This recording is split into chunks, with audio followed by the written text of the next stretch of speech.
मोदी राज की अर्थव्यवस्था को जांचने परखने की इस श्रृंखला में आप सबका स्वागत है।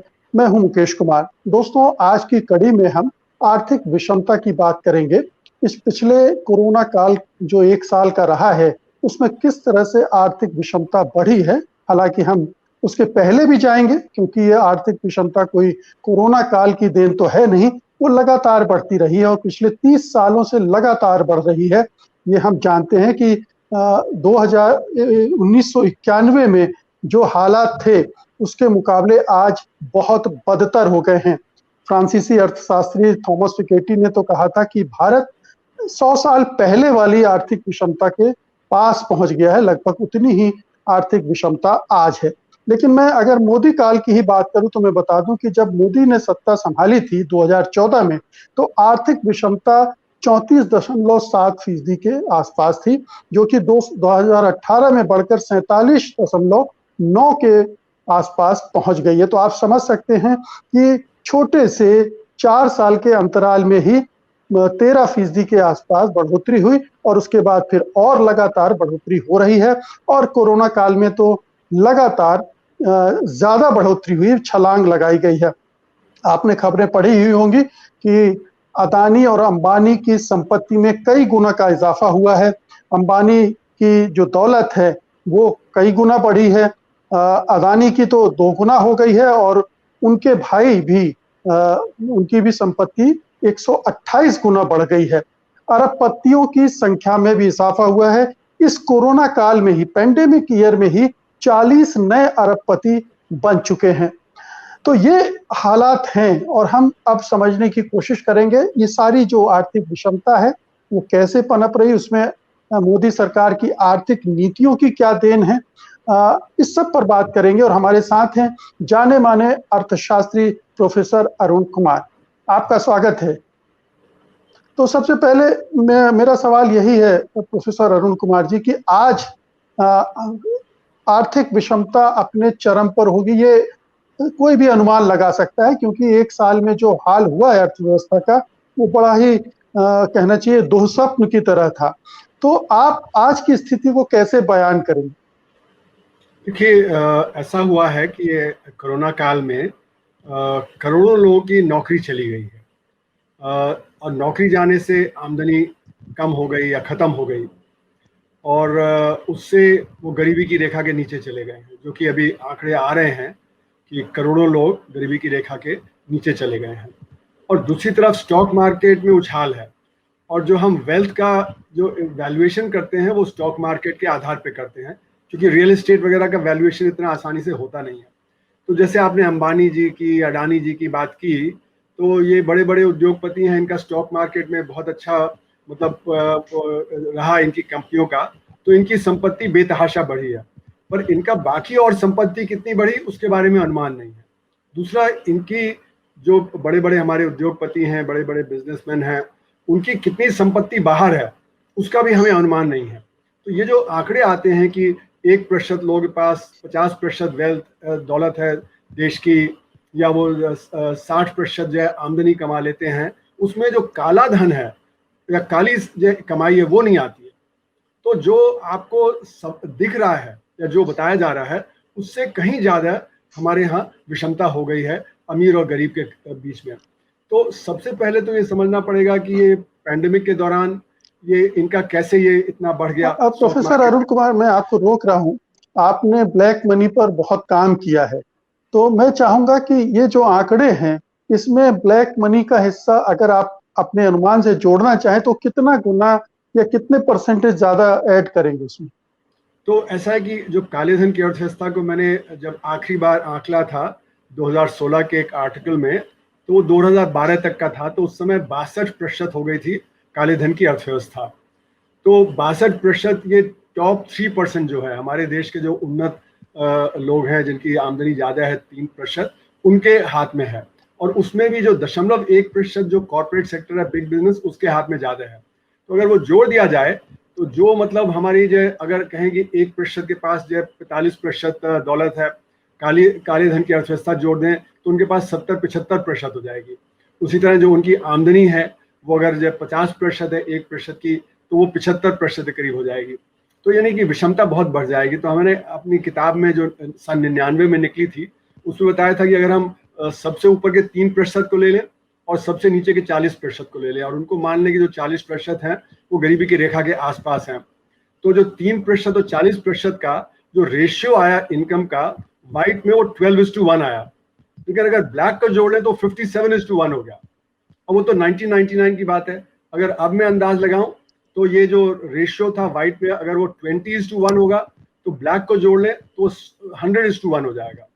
यानी कि जो असली जो विषमता है वो काले धन की अर्थव्यवस्था के वजह से है, क्योंकि जो काली कमाई है वो ज्यादातर केंद्रित है टॉप 1% में।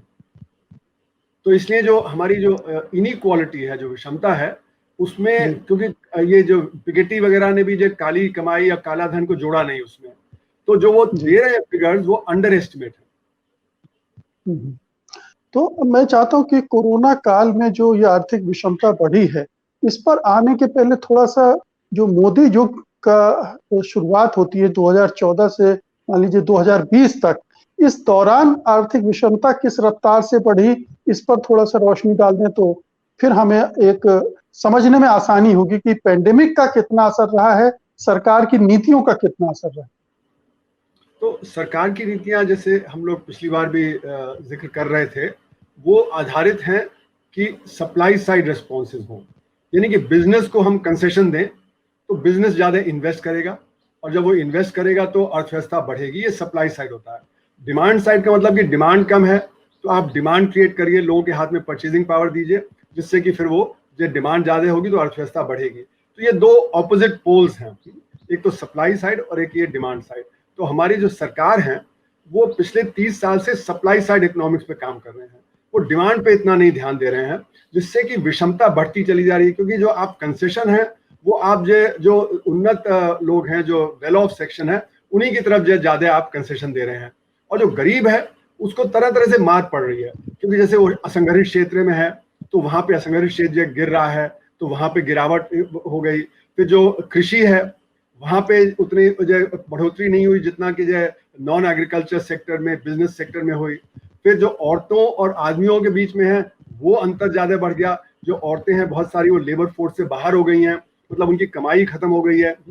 तो हमारी जो इनइक्वालिटी है इसके तरह तरह के आयाम है।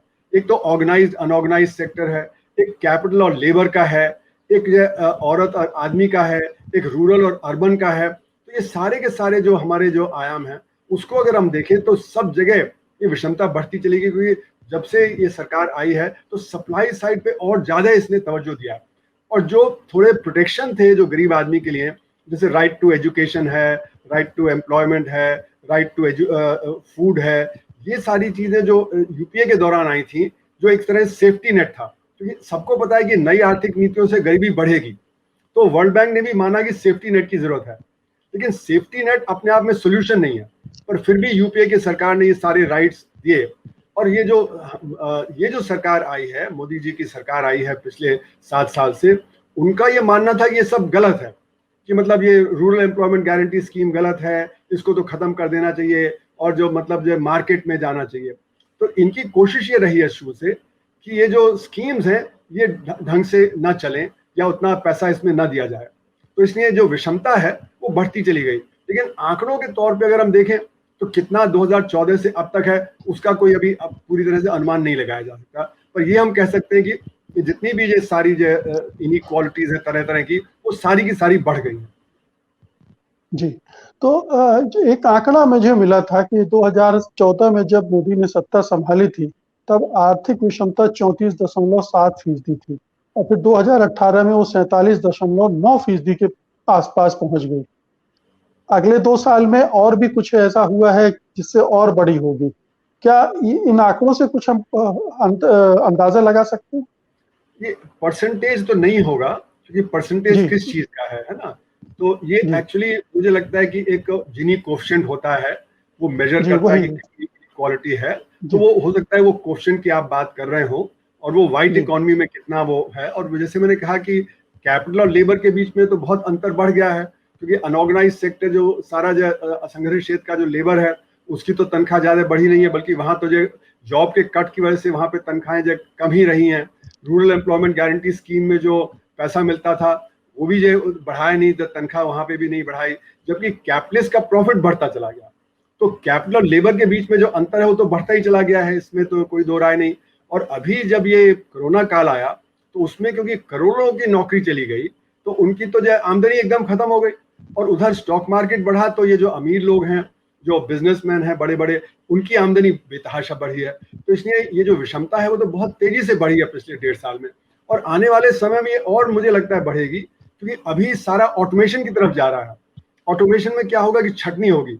अब जैसे कि आप देखें कि जो ई कॉमर्स की तरफ गया है, तो जो छोटे छोटे जो आपके घर के पास में दुकानदार वगैरह था उनका सेल कम हो गया है। मुझे तो मतलब जेएनयू का जो शॉपिंग सेंटर है वहां पे तो पिछले 3 साल से लोग बोल रहे हैं कि हमारा तो बिजनेस 40-50% कम हो गया है, क्योंकि या तो लोग मॉल जा रहे हैं या ई कॉमर्स से कर रहे हैं। और अब जो आपने देखा पैंडेमिक के दौरान तो मॉल में भी जाना कम हो गया, तो ई कॉमर्स की तरफ झुकाव है। तो ई कॉमर्स की कंपनियां जैसे अमेजोन है, वॉलमार्ट है, ये सब बहुत अच्छा कर रही हैं, ग्लोबली अच्छा कर रही हैं। अमेरिका में इसीलिए उनके जो मार्केट में जो दाम है स्टॉक मार्केट में वो बहुत बढ़ गया है उनके शेयर्स का। तो इसलिए ये जो टेंडेंसी है कि जब वर्क फ्रॉम होम है, ऑटोमेशन की है, ये और बढ़ेगी।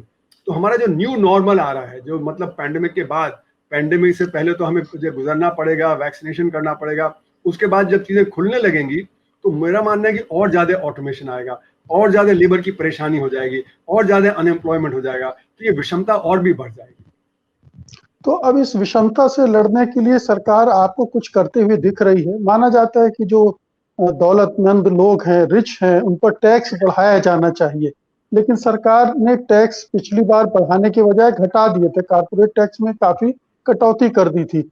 तो ये तो गैप और बढ़ता जाएगा। सरकार की तरफ से कुछ उपाय तो किया नहीं जा रहा इस दिशा में।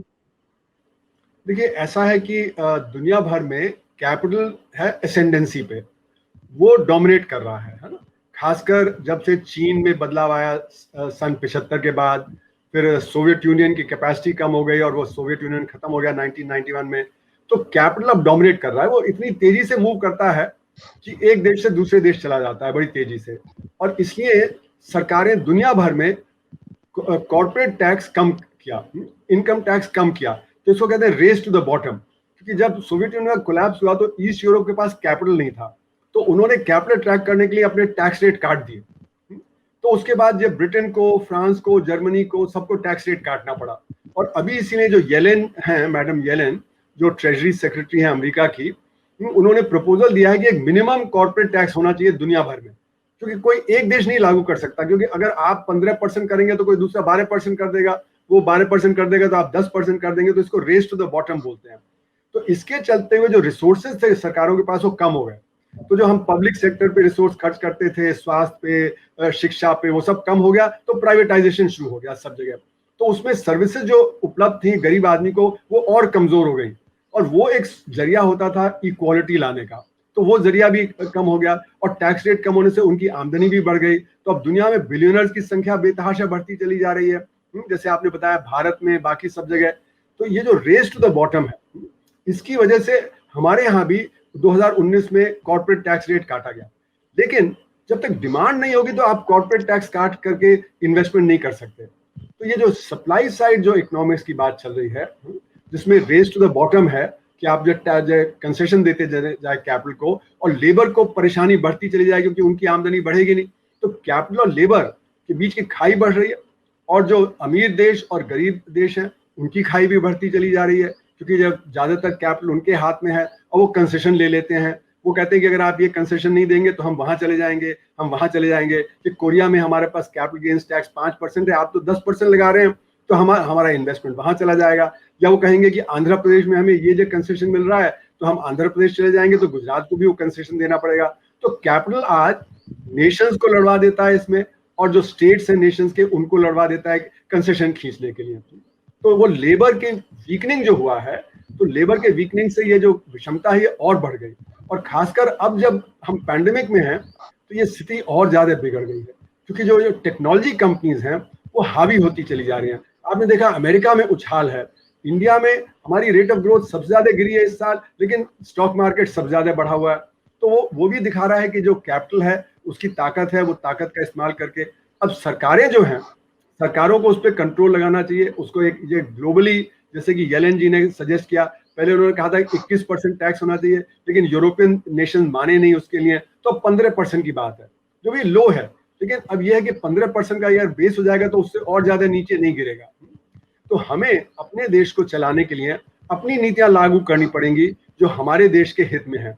लेकिन हमारी नीतियां जब IMF के कंट्रोल में, वर्ल्ड बैंक के कंट्रोल में, क्रेडिट रेटिंग एजेंसीज, क्योंकि वो लोग जब ये सिग्नल दे देते हैं तो कैपिटल यहाँ से भागने लगता है, तो स्टॉक मार्केट डूब जाता है वगैरह। तो ये जो एक सॉवरेनिटी जो है वो ट्रंकेट हो गई है, कैपिटल ने उसको ट्रंकेट कर दिया है, उसने उसको सीमाबद्ध कर दिया है कि आप ये कर सकते हैं, ये नहीं कर सकते।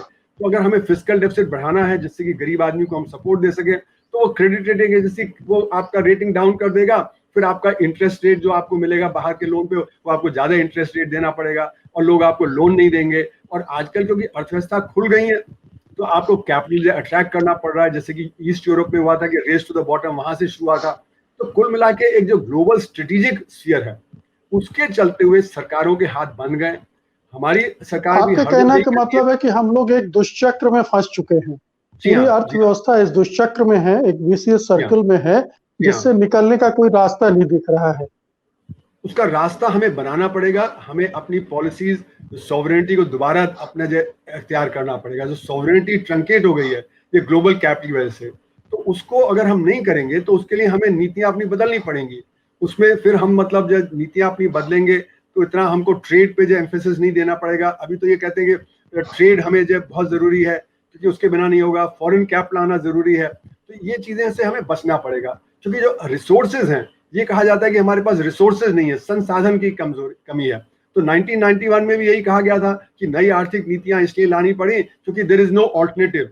जो मिसेस थैचर ने 1978 में करके ब्रिटेन की पॉलिसीज बदली थी कि टीना, देयर इज नो ऑल्टरनेटिव। तो यही जब मनमोहन सिंह जी ने भी कहा था 1991 में कि टीना है, देयर इज नो ऑल्टरनेटिव, हमको ये नीतियां अपनानी पड़ेंगी। लेकिन क्यों? उन्होंने कहा साधन नहीं है, तो इसलिए हमें मल्टीनेशनल कैपिटल अट्रैक्ट करना पड़ेगा। पर मल्टीनेशनल कैपिटल कितना आता है? टोटल कैपिटल का वो 5% भी नहीं है, 95% तो हमारा अंदरूनी कैपिटल है। तो इसलिए कोई ऐसा नहीं कि हम बहुत निर्भर है। दूसरी बात यह कि हमारे पास संसाधनों की किस चीज के लिए कमी है? क्या गरीब आदमी की जरूरतों के लिए कमी है? मतलब उसकी शिक्षा है, स्वास्थ्य है, पीने का पानी है, उसके घर पे छप्पर चाहिए, ये क्या इन चीजों को हम इंपोर्ट कर रहे हैं? नहीं, वो तो हमारे पास है। तो हमारे पास जो संसाधनों की कमी है वो अमीर के कंज्यूमरिज्म के लिए है। अमीर चाहता है कि हम नई नई कारें ले लें, हम नया टेलीविजन ले लें, हम बड़े बड़े जो और चीजें कर लें, हम विदेश घुमाएं। तो जो हमारा इलीट वर्ग है ना, उसका जो लगाव था देश से वो कमजोर पड़ गया है।